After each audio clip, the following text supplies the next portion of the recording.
Hello, hi everyone. Welcome back to my class. This is Chinna Boyina. You are watching BCR English YouTube channel. So today we are going to discuss a time expression. So in this class we can learn the definite adverb of frequency. ఈ వీడియోలో మనము time ఎక్స్ప్రెషన్కి సంబంధించినటువంటి definite adverb off frequency గురించి మనము discuss చేయబోతున్నాం. Already మనము indefinite adverb off frequency గురించి మనం ఆల్రెడీ డిస్కస్ చేస్తున్నాం ముందు వీడియోలో. సో మరి ఆ ఇండెఫినిట్ యాడ్వర్బ్ ఆఫ్ ఫ్రీక్వెన్సీకి డెఫినిట్ యాడ్వర్బ్ ఆఫ్ ఫ్రీక్వెన్సీకి డిఫరెన్స్ ఏంటంటే, ఈ డెఫినిట్ యాడ్వర్బ్ ఆఫ్ ఫ్రీక్వెన్సీలో మనకి జస్ట్ టైం క్లియర్గా ఉంటుంది, ఎగ్జాక్ట్ టైం చెప్తాము. ఇండెఫినిట్ యాడ్వర్బ్ ఆఫ్ ఫ్రీక్వెన్సీలో మనకి టైం క్లియర్గా చెప్పము. ఫర్ ఎగ్జాంపుల్ మనం చూద్దాం. సో ఇండెఫినిట్లో I always go to school, డెఫినిట్లో I go to school every day. That is the difference. ఇక పోతే ఇక యాడ్వర్బ్ ఆఫ్ ఫ్రీక్వెన్సీ కానీ, అదేవిధంగా ఇండెఫినిట్ యాడ్వర్బ్ ఆఫ్ ఫ్రీక్వెన్సీ కానీ మనకి హౌ ఆఫెన్ అనే క్వశ్చన్ చేస్తే ఆన్సరు వస్తుందన్నమాట. అయితే హౌ ఆఫెన్ అంటే మీనింగ్ ఏంటంటే, హౌ ఆఫెన్ అంటే మీనింగు ఎన్నిసార్లు లేక ఎప్పుడు అని మీనింగ్ వస్తుంది. అయితే మరి ఎప్పుడు మీనింగ్ ఆల్రెడీ వెన్ ఉంది కదండి, మరి హౌ ఆఫెన్ ఎందుకని మీకు ఒక డౌట్ రావచ్చు. హౌ ఆఫెన్కి వెన్కి డిఫరెన్స్ ఏంటంటే, మీకు ఒక 2 ఎగ్జాంపుల్స్తో మీకు ఆ డిఫరెన్స్ క్లియర్గా అర్థమవుతుంది అన్నమాట. అదేంటంటే, so for example when do you go to school అని క్వశ్చన్ చేస్తే I go to school at 9 AM అని ఆన్సర్ చెప్తాము. బట్ అలా కాకుండా how often do you go to school అంటే I go to school every day అని ఇలా answer చెప్తామన్నమాట. సో ఇది హౌ ఆఫెన్కి వెన్కి difference. How often do you do అని క్వశ్చన్ చేస్తే వచ్చే ఆన్సర్లకి మనకి ఇక్కడ 3 స్ట్రక్చర్స్ ఇచ్చానమాట. సో 3 స్ట్రక్చర్స్ 1 by 1 చూద్దాం. అయితే ఇవి చూసే ముందు, ఈ క్లాస్లోకి వెళ్ళే ముందు, ఇంతవరకు మీరు ఫస్ట్ టైం నా క్లాస్ని చూసినట్లయితే so please do subscribe, share and like my videos. Let's go to first structure. First స్ట్రక్చర్కి వెళ్దాం. ఒకసారి ఫస్ట్ స్ట్రక్చర్ చూసినట్లయితే ఎవ్రీ ప్లస్ టైం పీరియడ్ అని చెప్పేసి ఇచ్చాను. అవేంటి చూద్దాం. Every morning, every afternoon, every evening, అదేవిధంగా every minute, every hour, every day, దాన్ని డైలీ అని కూడా అనొచ్చు. ఎవ్రీ వీక్, దాన్ని వీక్లీ అని కూడా అనొచ్చు. ఎవ్రీ మంత్, దాన్ని మంత్లీ అని కూడా అంటాము. ఎవ్రీ ఇయర్, దాన్ని యాన్యువల్లీ ఆర్ ఇయర్లీ అని కూడా మనం అంటామన్నమాట.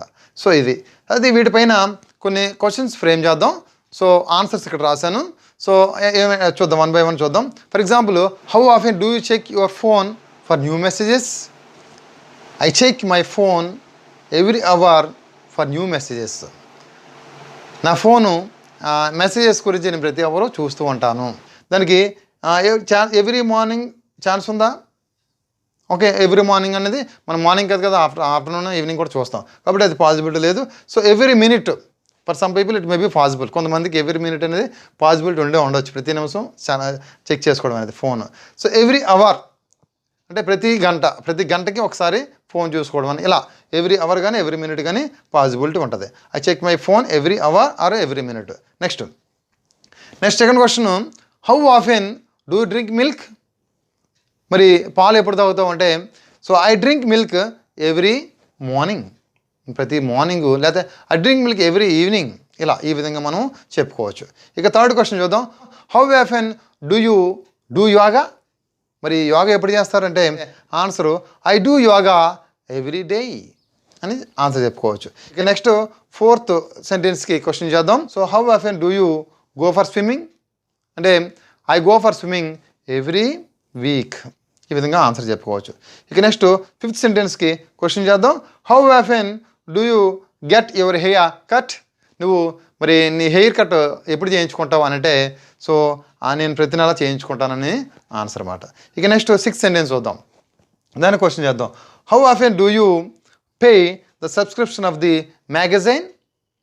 So answer I pay the subscription of the magazine annually or every year or annually or అని చెప్పుకోవచ్చు. ఎవ్రీ ఇయర్ ఆర్ యాన్యువల్లీ అని చెప్పుకోవచ్చు. ఇదండి ఫస్ట్ స్ట్రక్చర్. ఇక నెక్స్ట్ సెకండ్ స్ట్రక్చర్కి వెళ్దాం. సెకండ్ స్ట్రక్చర్కి వెళ్ళినట్లయితే every plus number plus time period. Okay, ఇక్కడ దీనికి డిఫరెన్స్ ఏంటంటే, ఇక్కడ ఎవ్రీ ప్లస్ టైం పీరియడే, ఇక్కడ మధ్యలో నెంబర్ ఒకటి కొత్త ఎక్స్ట్రా వచ్చింది. చూద్దాం. Every plus 2 hours, every 2 days, every 3 weeks, every 4 months, ఈ విధంగా ఉంటాయి. సో వీటిపైన మనం కొన్ని ఎగ్జాంపుల్స్ చూద్దాం. ఫస్ట్ సెంటెన్స్కి ఇక్కడ కూడా క్వశ్చన్ చేద్దాం, ఎందుకంటే క్వశ్చన్ మీకు వస్తే ఆన్సర్ ఆటోమేటిక్గా వచ్చేస్తుంది, కాబట్టి మన క్వశ్చనింగ్ బాగా నేర్చుకోవాలి. ఫస్ట్ సెంటెన్స్కి మనం క్వశ్చన్ చూసినట్లయితే how often do you eat leafy vegetables? దానికి answer I eat leafy vegetables every 2 days. నేను ప్రతి 2 రోజులకి నేను ఆకుకూరలు తింటాను. లీఫీ వెజిటబుల్స్ అంటే ఆకుకూరలు. నెక్స్ట్ సెకండ్ సెంటెన్స్కి క్వశ్చన్ చూద్దాం. ఇక్కడ సెకండ్ సెంటెన్స్లో డూ రాదు, ఈజ్ వస్తుంది. ఆల్రెడీ సెంటెన్స్లోనే ఈజ్ ఉంది కాబట్టి ఈజ్ వస్తుంది. So how often is the magazine published? The magazine is published every 2 weeks.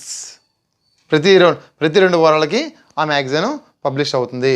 అది ఎవ్రీ 2 weeksకి మన ఇంగ్లీష్లో ఒక మంచి వర్డ్ ఉంది, అదేంటంటే ఫార్ట్నైట్. ఫార్ట్నైట్ అంటే అర్థం ఏంటంటే 2 weeks అని అర్థం అన్నమాట. ఇక థర్డ్ సెంటెన్స్కి క్వశ్చన్ చూద్దాం. థర్డ్ సెంటెన్స్లో కూడా మరి ఈజ్ ఉంది కాబట్టి ఇక్కడ డూ బదులుగా ఈజ్ వస్తుంది. So how often is there a leap day?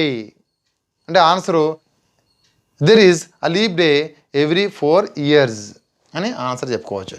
ఇక అయిపోయింది, సెకండ్ స్ట్రక్చర్ కూడా అయిపోయింది. ఇక నెక్స్ట్ థర్డ్ స్ట్రక్చర్ చూద్దాం. So number plus time plus article a or an plus time period structure అన్నమాట. సో చూద్దాం. ఇక్కడ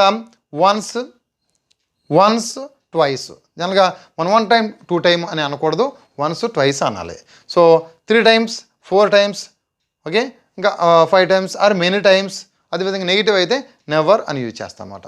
అదేవిధంగా వన్స్ వచ్చి వన్స్ అ మినిట్ అలా, ట్వైస్ అ డే అలా, ఈ విధంగా. సో నంబర్ని, టైంని, ఆర్టికల్ని, అదేవిధంగా చివర టైం పీరియడ్ని మనం కలిపి చెప్తాం అన్నమాట. సో చూద్దాం, ఎగ్జాంపుల్ చూద్దాం. ఎగ్జాంపుల్లో ఫస్ట్ సెంటెన్స్కి మనం క్వశ్చన్ చేద్దాం. How often do you brush your teeth? How often do you brush your teeth అంటే దానికి ఆన్సర్ చూద్దాం. Once a day possible, once twice a day possible, okay. Once a minute not possible. Once a minute, ప్రతి నిమిషానికి మనం brush అయ్యాం కదండి. First క్వశ్చన్కి ఏంటంటే how often do you brush అంటే I brush my teeth twice a day or once a day అని చెప్పుకోవచ్చు. ఇక నెక్స్ట్ సెకండ్ సెంటెన్స్కి క్వశ్చన్ ఫ్రేమ్ చేద్దాం. How often do you eat your food? How often do you eat your food అంటే I eat my food 3 times a day or 4 times a day or many times, ఇలా మనం చెప్పుకోవచ్చు. ఇక next third sentence చూద్దాం. I go to school 6 times a week అని ఉంది. దీన్ని question చేసినట్లయితే ఇక థర్డ్ సెంటెన్స్కి క్వశ్చన్ ఫ్రేమ్ చేద్దాం. Okay, how often do you go to school? I go to school 6 days a week. అంటే వారంలో నేను 6 times స్కూల్కి వెళ్తాను, 6 days స్కూల్కి వెళ్తాను అని అర్థం అన్నమాట. ఇక నెక్స్ట్ లాస్ట్ సెంటెన్స్ చూద్దాం. లాస్ట్ సెంటెన్స్కి మనం క్వశ్చన్ ఫ్రేమ్ చేద్దాం. How often do you go to Tirupati? అంటే I go to Tirupati, okay, once a year, సంవత్సరానికి ఒకసారి వెళ్తాం. లేకపోతే ట్వైస్ అ ఇయర్, సంవత్సరానికి 2 సార్లు వెళ్తాం. లేదంటే నెవర్ కూడా యూజ్ చేసుకోవచ్చు. I never go to Tirupati అని చెప్పేసి నెగిటివ్ అయితే ఇలా నెవర్ని యూజ్ చేసుకోవచ్చు అనేది. మరి ఇదండి ఈరోజు క్లాసు మీకు చక్కగా అర్థమైందని చెప్పేసి భావిస్తున్నాను. సో మరి ఈ క్లాస్ ఇంకా ఇవే కాకుండా మీరు సొంతగా కొన్ని ఎగ్జాంపుల్స్ మీరు తయారు చేసినట్లయితే ఇంకా దీనిపైన మీకు ఈ టాపిక్ పైన మంచి గ్రిప్ వస్తుంది. So thank you very much.